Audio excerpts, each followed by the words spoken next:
本师释迦牟尼佛，顶礼文殊智慧勇士，顶礼传承大恩上师，无上甚深微妙法，百千万劫难遭遇。我今见闻得所则，愿解如来真实义，为度化一切众生，请大家发无上殊胜的菩提心。下面我们继续宣讲净土教言。这部净土教言呢，我们藏传佛教当中来讲也算是比较简略的一部法门了。那么我们前面呢也讲了这个往生极乐世界的4种因，其中呢也主要讲了依乐和这个信心这个信心的重要性。同时也讲述了往生极乐世界的过程当中具有3大障碍，就是这3大障碍必须要迁除，就是没有了解极乐世界的功德，虽然已经了解了，但是颠倒其邪见，然后呢就产生一些怀疑就这3个问题大家一定要搞清楚。今天继续讲着对此若有人认为此极乐世界胜过其他净土，而且所有往生者全部是具足中车等车神通当无量的功德，因此不是圣者不可能往生极乐世界。有这么一个疑问这是可能我们这个很多人也有时候可能这样想因为这个极乐世界呢这个超胜于很多刹土的功德，比如说这个东方这个琉璃世界或者是这个度燧天或者是一些其他的这个无尽刹土等等，就是这些刹土的话呢就不像阿弥陀佛的极乐世界一样。以前上师如意宝也是这方面讲过很多的教言吧。那既然已经胜过了其他的种种功德、种种庄严这样那往生极乐世界的人呢，就是全部都具足中次，就中次是指的是陀罗尼，比如说不忘陀罗尼或者是一些这个法中次依中次等等，就是对这个法不忘永远也不会失望的，还有对意义不忘的等等，就是这些这个等次中次，还有一些等次，就是我们前面讲到的如幻等次永世等次等等，有很多这个三摩对等次神通等，然后这个居士论里面讲的宿命通路尽通等等，就是这些神通等等超胜的一些无量功德，凡是往生极乐世界的这些众生呢，都具足这些功德。既然都具足这些功德的话呢，那肯定是这个圣者就一般我们像这样的凡夫业力深重的，像我们这样的人都是不可能往生。应该往生的这些呢，就像以前的一些这个大菩萨，或者说是像这个念慈大师强面仁波切或者是像欧益大师等等，就是有很多就具有这个超凡入圣的这些功德的这些高僧大德们呢，可能会往生的。那我们一般平凡的一个普通的人呢，怎么会是往生呢？不可能往生。你看以道的往生哪里呢？有这么多的这个功德已经具足，现在我们什么功德都没有具足，那临死的时候怎么会是那么多功德呢？马上现前呢，就很多人有这样的疑问。其实这些疑问呢，门方仁波切也是这个怎么讲？就是因为我们现在的这个人的分别念很重，所以呢，就是这方面有一定的这个疑问，就只不过是有些不敢提有些是不方便提有些是提起来也是别人就是没办法回答，有这种情况，应该用文史的方式或者是辩论的方式呢，要抉择这个往生极乐世界的重要性。往生极乐世界呢，是完全是可以能做到的一件事情，应该以这方面来了解。汉传佛教当中也是以前那个天台宗的那个智智大师就是智智大师的话呢，就是净土释义论吧，就是有一个净土释义论，以前特别古，后来也有一个白话文就是里面的很多这个译文呢，基本上是相同的，只不过门方仁波切呢这里面就提出一个问题以后，别人的邪见进一步的去驳斥它但是智智大师的这个10大问题里面的话呢基本上下面以这个回答的方式来宣讲的，这些问题呢基本上都怎么说就是非常非常有意义的，这也是问的问题是非常好。那么他这里呢提出了这样一个问题然后门方仁波切也就是作者呢这样回答的：既然你承认僧教中所说的已经往生者具有如是的功德等等，那么为什么不承认僧教中所宣说的往生的因呢？这是特别好的一个推理方法既然你承认这个往生极乐世界有这么多的等次功德，还什么那个神通等等这些功德，这些也是你怎么知道的呢？应该是你从这个净土的各大经典里面，就是所选所的再知道的。那既然你知道这个他往生者的这些功德全部来源于这个净土中的这个经典，那这样的话，往生他的因呢，也是凭我们的信心，凭我们的菩提心，凭我们的这个回向善根，积累这个善根等等这些来往生。那么这也是这个净土经里面就是讲的。那净土经里面讲的话呢，你前面的这个包括各种功德是你承认的，然后呢什么这个往生的因呢？对这个凡夫人来讲是不可能往生呢。这样的话，你对这个因呢不承认，为什么？一部经典的一半你承认，一半不承认，你这个有道理吗？不可能有道理的，这个意思。不非摧毁智理，所成就的如是广大，完全是凭借佛陀的愿力和智慧力。我们在这里呢，可以这样讲。当然，我们从这个凡夫人的资历的角度来讲呢，当然，所谓的往生极乐世界的这个力量呢，就是依靠他力和自力方面，汉传净土中也是这方面就是说法都比较多。但是这个是站在不同的角度来可以这样讲。比如说，凭我的这个信心力凭我的这种我有非常大的信心力的话呢，凭我的自力来也可以往生。但是这个不离开阿弥陀佛的这个加持和阿弥陀佛的愿力，这是完全不离开的。如果从阿弥陀佛的这个角度来讲的话，那就完全是依靠这个他的发愿力和他的智慧力，就是才可以往生的。为什么呢？从这个角度来讲，是往生极乐世界的他力而往生的。为什么？如果没有阿弥陀佛当年就是这样这个发愿，没有就是当时这样书册极乐世界的话呢，那么我们怎么样发愿，我们怎么样有信心的话呢，实际上也是不可能往生的。所以说呢，应该说是依靠这个他力的。我们这个有些众生的话呢，就是很容易这个修行成就的；有些众生的话呢，就是很不容易这个成就的就是这叫做是疑心和难心就是疑心和难心。那么这个呢在这个施主萨婆论，就是施主萨婆论当中呢也这样讲的。怎么讲的呢？就是这个修行的人呢，就是有一种叫做这个疑心，有一种叫做呢难心，就是那么疑心是什么呢？疑心是依靠这个佛的威力、佛的加持力呢，就是获得了这个往生的，这叫做是这个疑心，就是很容易这个获得成就的意思。那么有一种人呢，就是难心。什么叫做难心呢？这大概讲了这个五种吧，就是比如说有些呢，就是遇到恶友，就是本来这个如来藏的善根很容易成熟的，但是依靠一些恶友，就是然后呢，就是他的这个这个根基呢没有成熟。有些呢就是依靠这个恶劣的环境就是依靠恶劣的环境呢，就是没有这个修行成就，就是一直推辞了。有些呢就是依靠这个种种财物就本来是他修行很好的，然后他的条件就相当好了就是然后呢就是每天都是就盘算在那上面，就是每天都是担着这些财物，就而不能这个往生了。那么还有一些呢就是也有一些这个就其他的一些这个原因吧。就是等，就是比如说这个还有一些就是学这个小乘的就是学小乘的话呢，他就不能这个发这种菩提心，然后呢就是也是这个耽误了他的修行。所以呢这些论点当中呢也有这么样的这个差别。所以说我们在这里呢应该这样讲，往生极乐世界的话呢，可以说从某一个角度来讲是完全是凭这个佛陀的这个智慧和佛陀的发愿力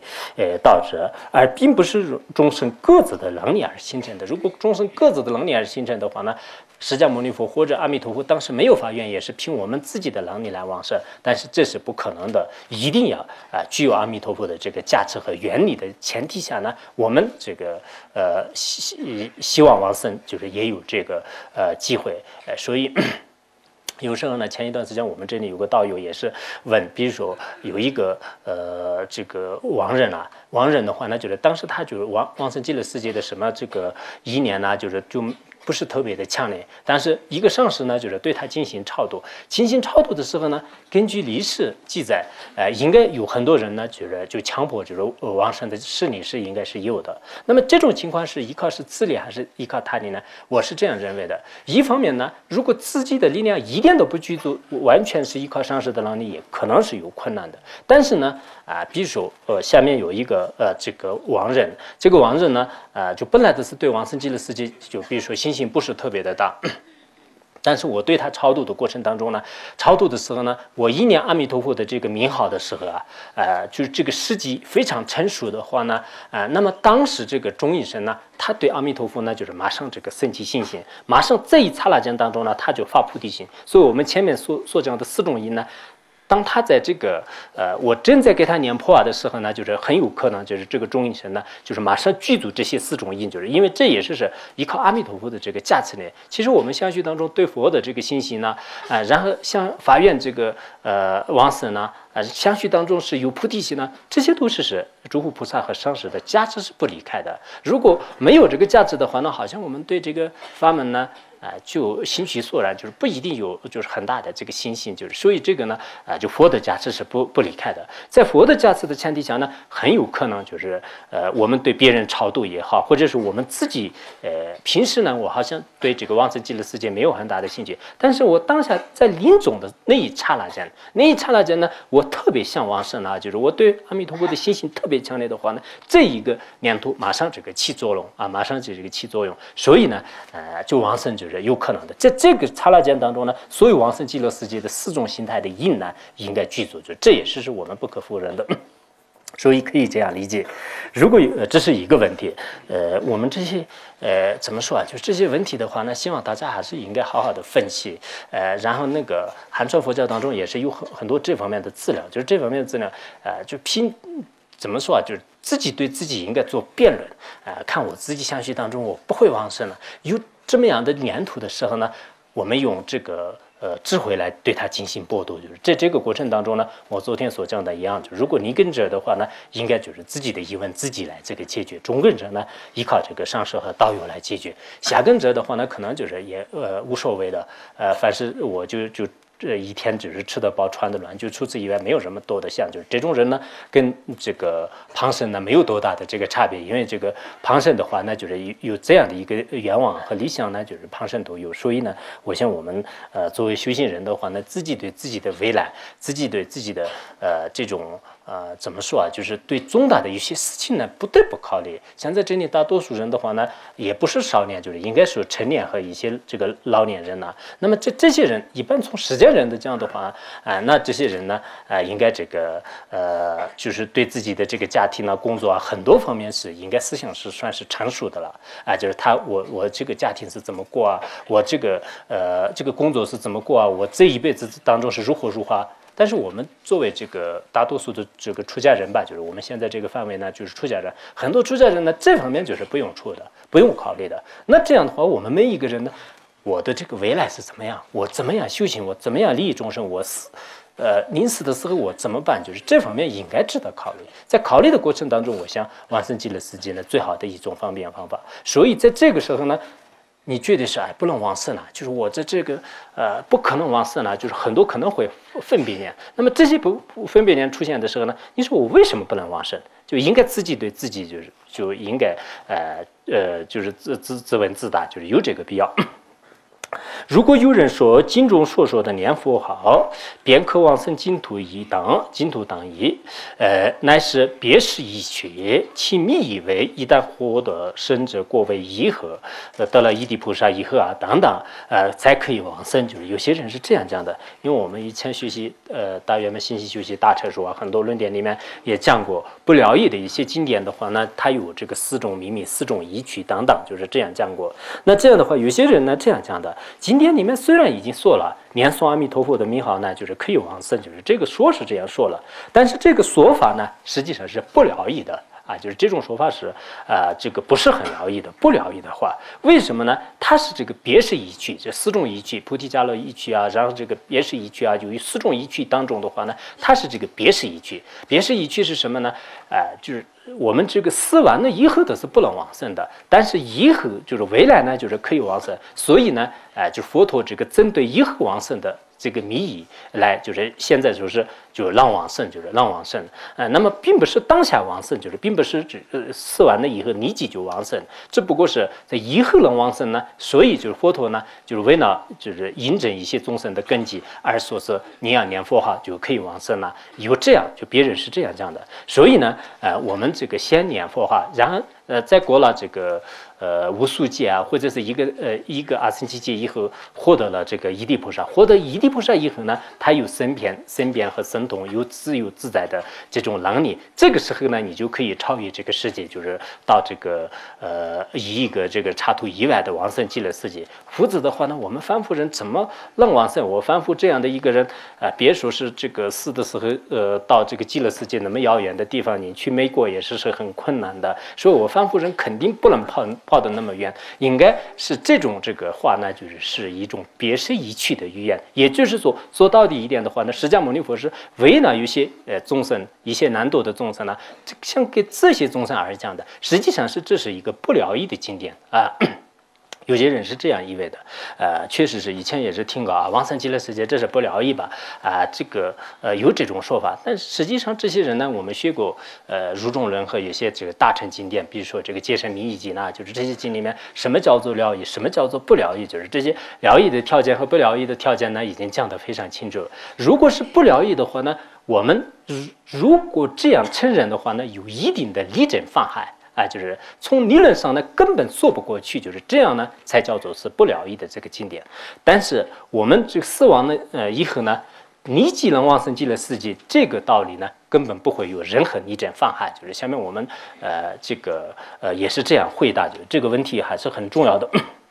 以前上师如意宝也是宣讲这个净土教研的时候，当时不是净土教研吧，就是当时还可能没有讲，就是当时我们这个学院的一个老干部，现在的已经圆寂了，他呢当时在上师面前也是说过啊，就是这往生极乐世界没有那么快吧，这个是肯定是别是一趣。然后上师如意宝呢，就是当下就好像这个从显现上啊，就显得是特别不高兴。当时呢说是你们。这些人呢，就因为也没有这个血动，好像学是学了一点，但是根本没有这个血动。那如果是他是不疗愈的话，那你可以说出就是有什么理证呢？有妨害。后来那位这个老堪伯的话呢，就是也没有这个说出什么这个没有说出以后的话呢，后来上师如意宝在讲经说法的可能起码有好几次呢，就是在课堂上也是指批评。这样的这个批评呢，还是起到很大的作用。因为我们很多人的这个相续当中呢，首先刚开始的时候确实有这样的，这个不可能那么简单吧？应该是这个经典是不疗愈的，还是佛陀呢？就可能是就是像我们有个别的众生呢，就引证根基，就是可能是这个意思，就有这种想法。那下面呢，不仁波切讲的这个理证是非常尖锐的。博持如经中说，今以念诵佛法，便可往生净土。佛陀呢，就是在这个佛经里面讲了，这个仅仅是依靠念诵这个阿弥陀佛的名号呢，就是可以往生极乐世界。就是这个是在汉传佛教和藏传佛教，大家都是非常清楚的一个道理。然后门分仁波切把这个问题分析的时候呢，就是有两种。有些人念诵佛号，虽然死后并不能立即往生，但最终必定会往生。佛陀所言始终也是无有起火的，就是有两种情况。有一种情况的话呢，比如说我们造了无无间罪啊，或者是造了这个谤法罪啊，或者是自己的心性不足、愿力不足、菩提心不足等等，就是这些因缘条件没有具足的情况下呢，虽然他每天都是南无阿弥陀佛、南无阿弥陀佛，一直念了很多很多的，但是最后死的时候呢，就死完了以后没有立即往生，就是没有立即往生，就是没有往生，就是这也是真实的。但是当时因为他念了这个佛法以后呢，就他在未来的就是在一旦就是终有一天呢，就是肯定会是这个往生的。这一点呢，就是佛陀的这个语言也是始终是不起火的。所以刚才那个别是一趣的话呢，这个佛陀的念佛法的个别的人呢。我们这个佛经里面所讲到的这些条件不具足的情况下呢，有些人不能理解往生，然后在其他时候能往生，所以佛陀呢就是说是这是别是一趣的，就是有些佛号呢就是可以这样说，这是一种情况。还有一种情况呢，如有些具足信心者，死后立即得以往生，因此说死后往生必差的深言是真实语。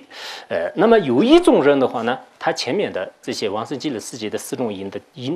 条件全部具足，然后他的这个三种障碍也好，两种障碍这些呢全部已经这个远离了。这种人呢，这个因为它的心性和原理全部都具足，死后呢就是立即会往生极乐世界的立即。因此呢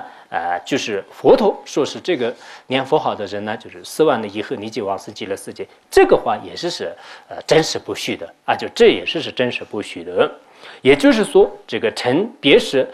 能往生的，就是刚才前面的这一个道理吧，对不对？那么刚才前面的这一个道理呢，可以说是这个成别识能往生，就是在别的时候能往生，就是有这么一个情况就有这么一个情况，应该是这样解释，否则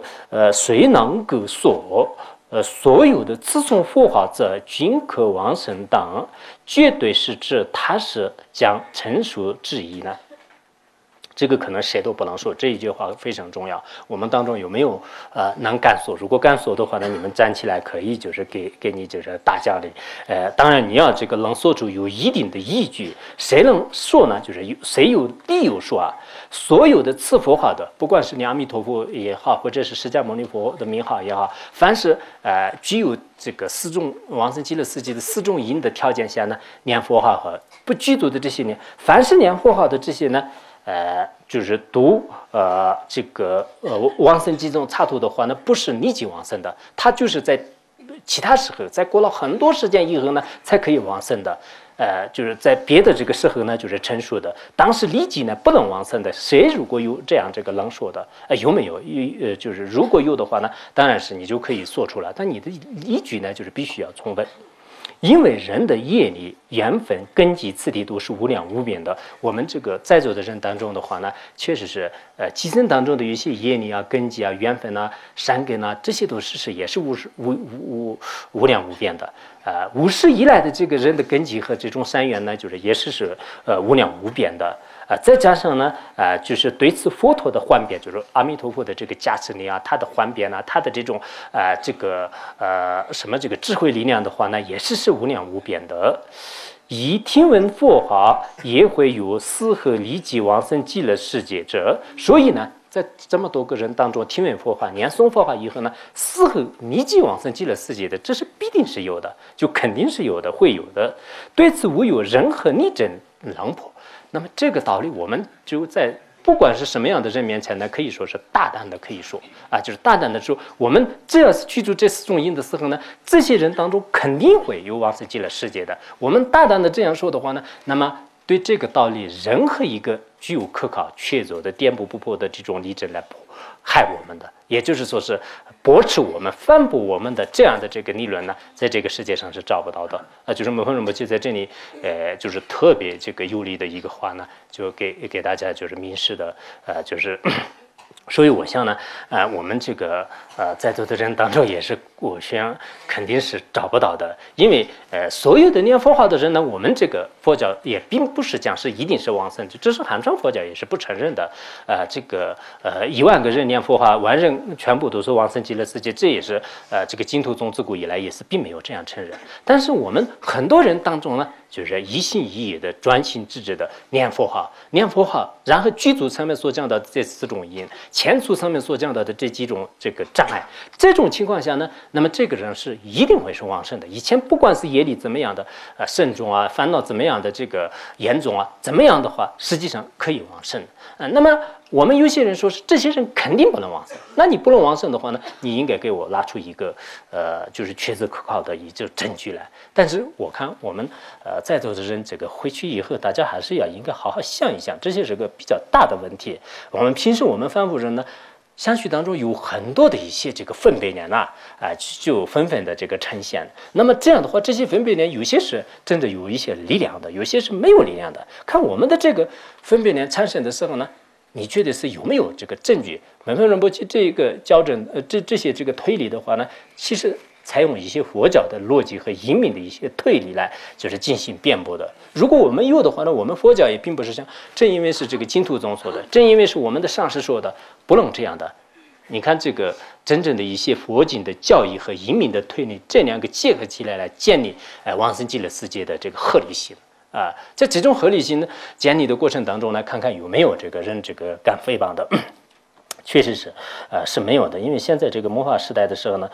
其实实际上就是应该需要以这样的这个逻辑推理来建立一些这个道理。没有这样的话，好多人认为呢，这是念佛法门呢，只不过是老年人的一些事情。好像我们这个年轻人呢，就是去研究的话呢，就经不起观察，就很多人是有这种邪见。实际上并不是这样的。你什么样的学问有什么样的话呢，往生极乐世界的这是完全是合理的，完全合理的。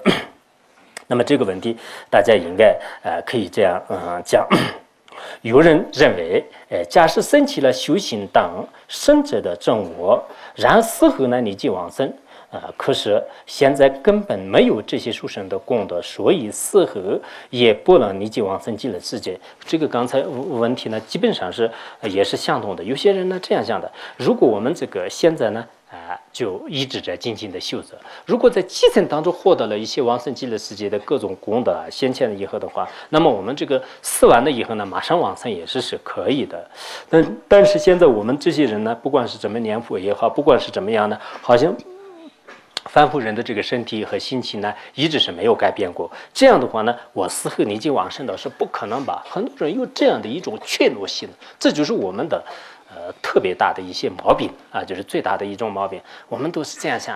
可能刚才所讲的那样，真正的像法王如意宝啊，或者是以前的一些高僧大德那样，他们的这个修行境界啊，各方面来讲是非常不错的。他们可以往生，他们还没有临死之前的是已经获得了种种功德的人，然后往生也是理所当然的事情。但是像我这样的人呢，不可能立即往生的。我不如还是学个什么其他的。我往生的希望都是1%，很多人是有些这样想的。实际上，我们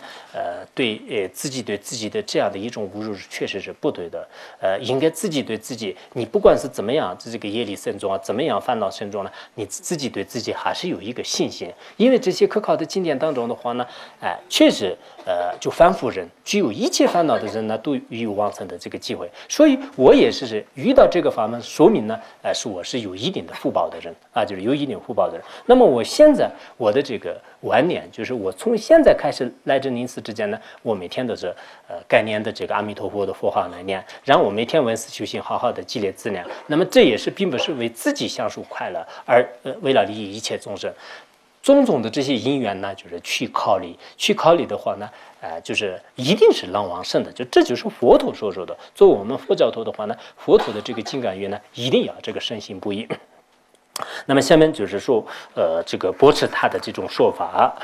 如今升起修道以先前生者的真我，或者真我境界，或者是不久的将来呢，就是先前这些真我的境界，则虽然为重新加上以听闻佛法等便让往生这样的事半功倍的其他因，就是如果你真正是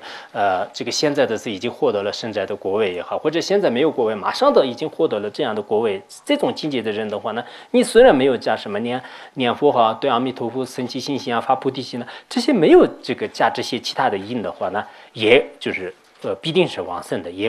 就是但是呢，也可以这个无疑能够往生的。如果你真正是获得了一些修行的大成就者，这样的话呢，你不一定是你念佛法以后可以往生了，居住在四种因的时候一定往生了，不用这么说。你获得了这种一地菩萨，获得了二地菩萨，或者说是即将要获得的这些人的话呢，那么就是不需要就是重新加上念佛号等这些渐变一心的法门，就你自己呢，就一定是能往生的。但是实际上是并不是这样的，因为从佛经的教义来看的话呢，应该说是我们这个凡夫人啊，很多都是针对我们这个凡夫人说的。原来不是我们讲过吧？当时有些人呢认为是这个学密宗是从八地菩萨开始的，那么并不是从八地菩萨。如果是八地菩萨开始的话呢，我们知道是密宗的很多戒律的话呢，就是对八地菩萨根本不需要这个要求的。同样的道理，如果这个也是往生极乐世界是全部是生者以上的一件这个事情的话呢，那么就是仅仅的为念佛号啊，不能生邪见呐，不能生怀疑啊，然后不能这个造这个谤法罪，造无我见罪。到一地菩萨以上的人，一般来讲的话呢，就是不可能造作这些恶业。所以呢，我想是应该从这个经典的意义上呢，就是可以看得出来。对此，经典当中是这样说的，除造无物见罪以及司法罪外，皆可往生。往生极乐世界的人的话呢，那么这个除了造无物见罪的人，还有呢就是造谤法罪，就是这是我们前面也已经再三的讲过，这个是非常关键的。以前上师如意宝呢也是要求当时每人念那个600万阿弥陀佛名号啊，就是然后在这个过程当中呢，就是原来说是100万吧，100万的话，我们这个就是我们这个藏文的这个名号。如果韩文南无阿弥陀佛的话呢，就是应该是600万吧。然后那个就如果我们一生当中是造了一些恶业的话呢，就是要清净这个要忏悔，这样的话念这个40万遍金刚萨埵信咒这是非常重要。就是最近也是堪布也提倡那个什么念金刚萨埵信咒啊。其实我们每一个人呢，如果真的能这样这个继续这样修下去的话呢，不仅是我们在这个从智慧方面呢，一定要就是加强自己的这种力量，就这个很重要的。还有呢，在这个修行上的话呢，就随时随地的是自己念咒语啊，还有一些这个磕头啊，很多方面的一些这个修行呢，不能这个离开的就不能离开的。所以呢，我以前在讲那个军规教育二规教育论吧，那个时候也是说了，如果每天都是能念那个金刚萨埵1万遍的话，那就是在1年当中都是就是将近这个300多万呢。但后来有些人的是已经就是一直不断的就是念，就是已经现在南宗当中也有个别的人，女宗当中也有个别的人，大概现在的是也一直念呢这个700-800万呢，就是也有这样的。但人与人不同的，有些人的话呢，今天我强调以后呢，明天可能念1万遍，就是然后后天呢就忘了，就或者是就关得到1个月，关得到半年，就是或者是半天，就是也有这种情况。所以我们自相续当中从来的是没有这种谤法罪，没有这个邪见呢，这些是很难说的。我们这种习气和分别呢是非常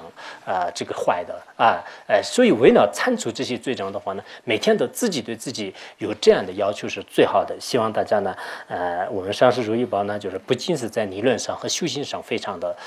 这个了不起，而且呢就是平时在这个诵自己的这个本尊咒啊、忏悔咒啊，还有一些这个念阿弥陀佛名号啊，在自己也念，而且这个劝别人也是，这整个藏地啊、汉地啊，好多这个人呢，就是如今怎么样的这个修行，就是获得一定的这种改变呢，也是上师如意宝的价值。所以我们作为一个上师的这个后续者的话呢，大家也应该不仅仅是这个口头上的一些文字，就是在实际行动当中呢，每次都是就是念一些本尊心咒，每天都是有这么样的要求是最好的。刚才呢就是这样的这个回答这个回答呢，佛经当中这样讲的，除了造无物见罪和设法罪以外，都可以往生的。仅仅闻佛号，虽然有怀疑的话呢，也可以往生，就是极乐世界。原文当中也这样讲，他能听得到阿弥陀佛的名号，不能照见这个身体的庄严，但是呢，也可以能往生，就是具有怀疑的人也是最终呢可以往生。经一发清净心也可以往生当。所以经典中已经宣说了，凡夫人如果听闻佛号，必能发愿往生极乐世界，而没有说是神者听闻佛法发愿才能往生极乐世界。不仅是在这个佛经当中是没有说，而且我们从佛经的这个字面意义上呢，可以看得出来这并不是对这个神者说的。那么作为你依地菩萨，你如果这个没有造无我见罪和谤法罪的话呢，你可以往生。你依地菩萨听闻佛的名号以后呢，可以往生。你依地菩萨什么就是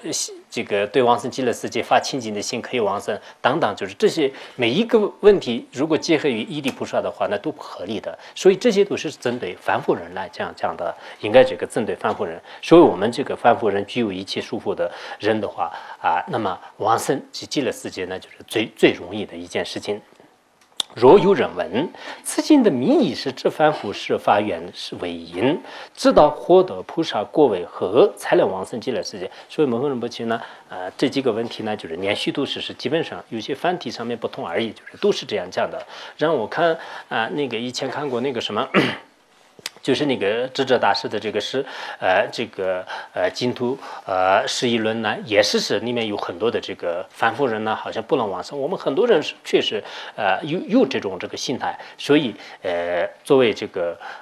教理，就是教理解释的话呢，一定要针对这个凡夫人，凡夫人可以往生啊，就是凡夫人可以往生，就是这一点是我们应该可以理宗。那么不测他的观点，如果是这样，那么经典当中为何说以心性和愿力便可往生？就如果是是这个得地的，或者是作为菩萨来往生的话，那就是为什么说是凭这个心性和愿力来往生？是对菩萨来说合不合理？应该考虑。若有人认为虽然依靠心力和愿力还不能往生，但如果生起呢心性希求心者，逐渐获得神者的正悟智慧之后，再可以往生极乐世界。此经是不了义。刚才这种这个说法呢，就是具有迷义的，就是不了义的，就是所以我们这个弥陀经呢，这些里面就是凡夫人可以往生了，这些经典呢就是不了义的。如果这样认为的话，也是不合理的。驳斥佛经当所言，唯以心性愿力即能往生，此教义无有任何直接能害的逆证。如果是不了义的，就大家应该知道，就是有3种条件，就是一个叫做是以逆证直接妨害，就是一个叫所谓。那么这个所谓和就刚才那个别用啊，叫什么？那个不说了。然后这个就直接能厉害，就是最强有力度是直接力证的妨害。但是我们说依靠按照净土中净土经所讲的依靠愿力和心性力量往生的话呢，有没有直接的这个力证妨害啊？这是根本没有的。我说一个人呢具足心性和具足这种念佛的这种条件，然后呢。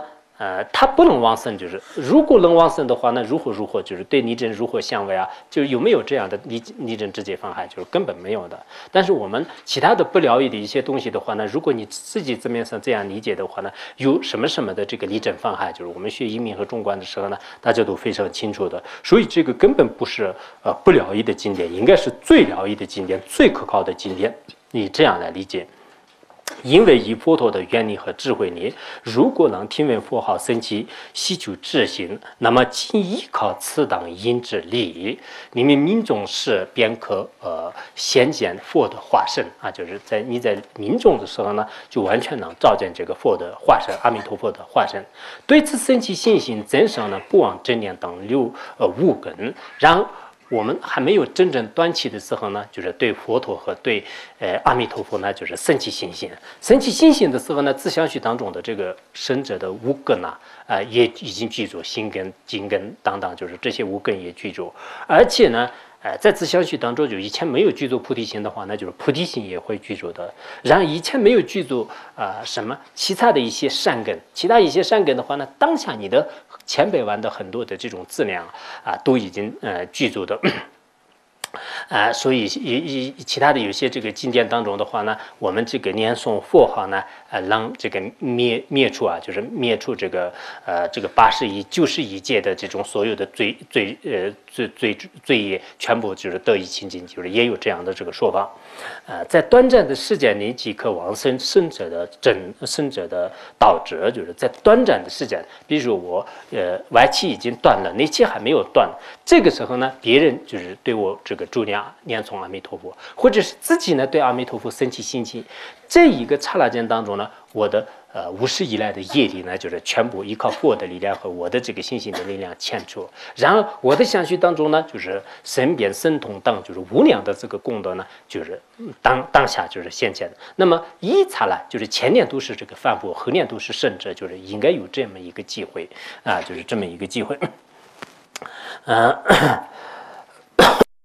这样的刚才讲的这个问题也非常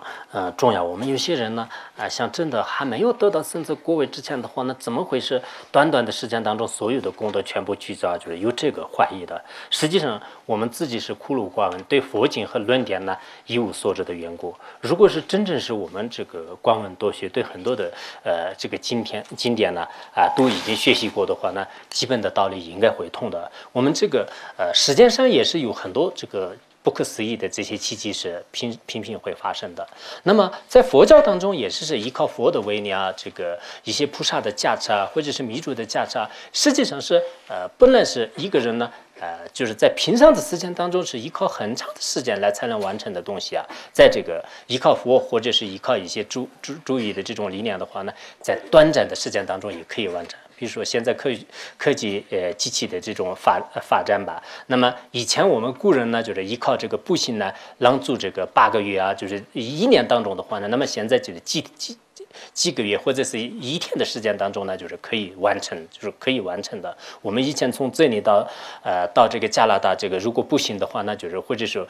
步行当然中间有大海，可能是非常困难的，就是怎么样也是很难说的。那么现在的话呢，就是通过这个科技呢，很快的时间当中也是能完成的。同样的道理，实际上呢。本来的非常这个缓慢的一件事情呢，就是很迅速的方式来就完成，这种现象是相当多的。所以往生极乐世界呢，也是这样的一个道理啊，就是也是这样的一个道理。他这里也说了，例如主语加持的种子立即可以成熟。现在有些特异功能啊，或者是一些有这个幻化师啊，他们的话呢，就是念一些注意，就是然后呢，就是这个种子一做加持的时候呢，就是马上就是苗芽就是长出来啊，就是苗芽长出。佛的一些经典当中也是以前也有这方面的公案，大家都非常清楚，就是比较多的就是现在呢，人们也是经常常见的一些啊，在常见的很多东西呢，就是也觉得非常稀奇，就是有这种情况是有的。所以本来呢，就是依靠很长时间才能成熟的一些种子的话呢，就是通过密祖的价值，或者是通过一些这个幻变的这种力量呢，马上这个成熟的，就这种情况也是有的。现在很多农作物啊，现在很多就比如说这个农田的话，那好多都是依靠各种各样的一些这个化学啊，化学这个药物啊，就是依靠它呢，就是让这个配置很多的这种东西，就是这也是一种幻变力。如果是依靠它种子自己的力量的话呢，就是根本不会有那么快的时间当中就长出苗芽，就是这也是现在的一种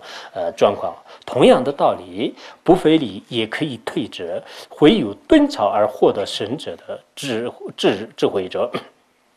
就是不用费力的，不像我们这个一个阿僧祇劫啊，就是那么长的时间当中，通过一些苦行呢，就是不用这么，就是在很快的时间以顿超的方式来，所有的地道全部就是圆满的，就是这种道理是有的。否则，如果你这些全部都不承认的话，一切弥祖的甚深方便、民主的甚深功德以及三世的高深幻变等，也成了怀疑之处了。如果你这些统统都不承认了，不承认的话呢，那么我们弥祖当中呢有很多的一些这个深深的这个方便方法，比如说弥祖当中呢就是依靠这个相符啊、双运啊，以这种方式来6个月这个成就的公案呢。以前我们讲那个印度这个大成就者传记当中也是有这样这个讲过的。还有呢就是我们这个弥宗当中呢。就是不能给别人这个告诉的智慧和方便结合起来的一些弥祖的能力，就是不能以非法机面前自己所宣说的一些方便法门，以这些方便法呢，就是完全能成就自己的一切所欲啊，比如说西征怀柱的事业啊等等，就是这是弥宗里面有一些特法，就是这种情况也是有的。还有呢一些民主的话呢，就是念一些本尊的一些这个咒语啊比如说我们这个念金刚萨埵心咒啊、玛尼巴密弘誓啊等等，有很多的这些这个咒语的话呢，那么自相续当中的无始以来的罪也可以遣除，智慧也是可以开动，等等等，就是有很多的一些民主。这个民主和民主的这些神圣功德，以及呢，就是佛陀的这个不可思议的加持啊、幻变呐，这些呢，如果你层面的全部都不承认的话，那这些都已经成了这个怀疑之处了，就这些都是该怀疑了。就是曼帕仁波切也是已经讲了，就是佛的这种不可思议的加持，弥主的这些不可思议的加持呢，全部都已经成了怀疑之处了。如果你说的真的话呢，因此等不尽心情，不能顺利承办，因为这些刚才说弥主啊，什么这个佛的这个就不可思议的这种价值的话呢，也不能承办大的这个事业。若能承办的话呢，在凭心性和愿力呢，也可以往生。如果佛的不可思议的加持力啊，还有弥主的一些不可思议的加持力的话呢，那么阿弥陀佛的这个愿力和我们的这个信心力呢，也怎么不能往生呢？应该可以让往生的，这是可以的。譬如相传有母女娘子在恒河和杨木奴河的汇合期间，死后转生于色界天。他们虽然未曾修过色界天的禅定智因，我们按照俱舍论的观点的话呢，你如果要转生到色界的话呢，你必须要获得了第一禅到这个四禅之间的这个禅定。禅定在人间没有修成的话，那你根本没办法上去的。但是也有一些特殊的情况，因为当时他们两母子在这个河里面，我们这个如菩萨行论和大圆满前行当中都有，就是母亲呢，就是像是我的这个女儿呢，如果没有这个一母在水里面，我的死了的不要紧，对她升起一个强烈的这种悲心。然后呢，女儿呢也是想我的这个母亲没有死的话，那我的死了也不要紧。他们因为互相就是撑起了这样一个非常强烈的这种迷信，就是这样以后的话呢，以这种新的力量呢，马上往生到这个什么，就是色界天，就是所以这个时候呢，禅定的因根本没有成立，也是很快就成立了。所以我们往生极乐世界的话呢，也是同样的，根本没有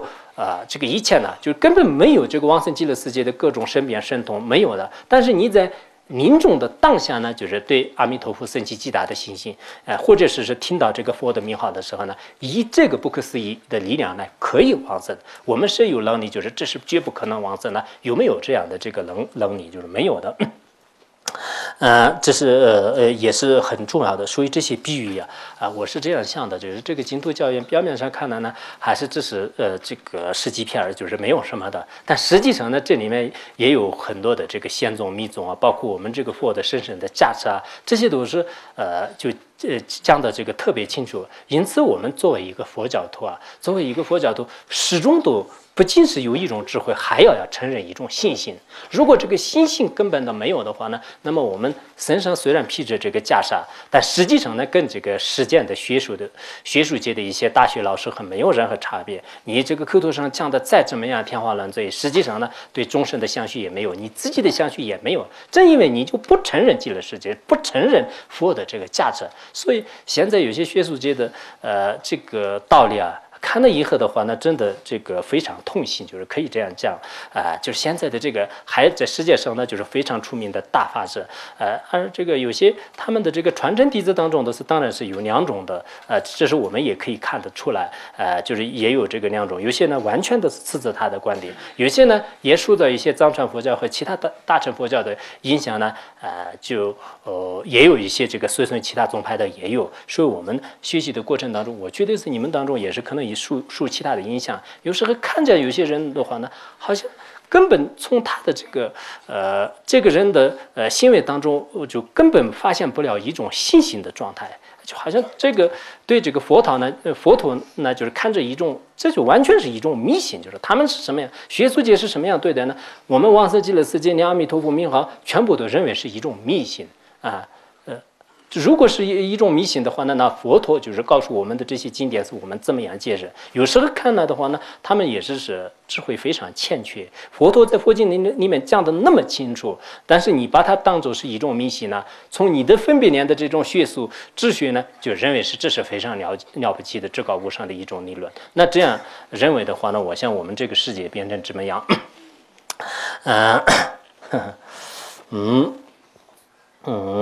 讲的什么呀？我的今天他们虽然为修禅定，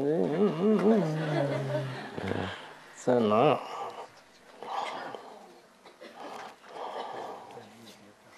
他们虽然为曾修见世界禅定智因，但由于相互生起蒙离的本命之心，三藐一乐之念，而是立即成就禅定而往生天界。在末界的时候，在这个灭界之时呢，人们通过发心力，就这是我们也是学俱舍论的时候也讲过，无尽的变量成就禅定，这是一种情况。以及尽以三世菩萨摩定变量成就无数界中难以成就的等次殊胜功德。比如说以前那个《华严经章》里面讲的佛陀呢，就是对这个三才同志这个摩定以后呢，让三才同志呢所有的普贤行愿品也是当下就是念出来，然后发了这种愿，也开显了所有的这个普贤菩萨的这个无量的刹土的这种境界。而且佛菩萨一些高僧大德呢，就是通过这个摩定呢，以前有些法师的话呢，就是所谓的这个摩定也是如何如何啊，不合理啊，就是也这样讲的。实际上这些都是真的是一种这个孤陋寡闻的一种表现，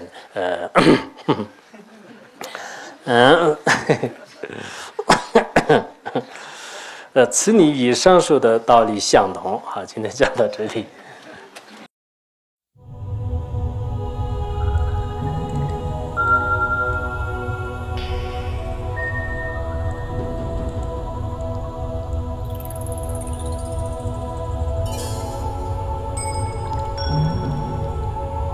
Sonam dei tamse thogaya tonani de jana pasi jirgana jirano chupai chupun sonen droa droa sho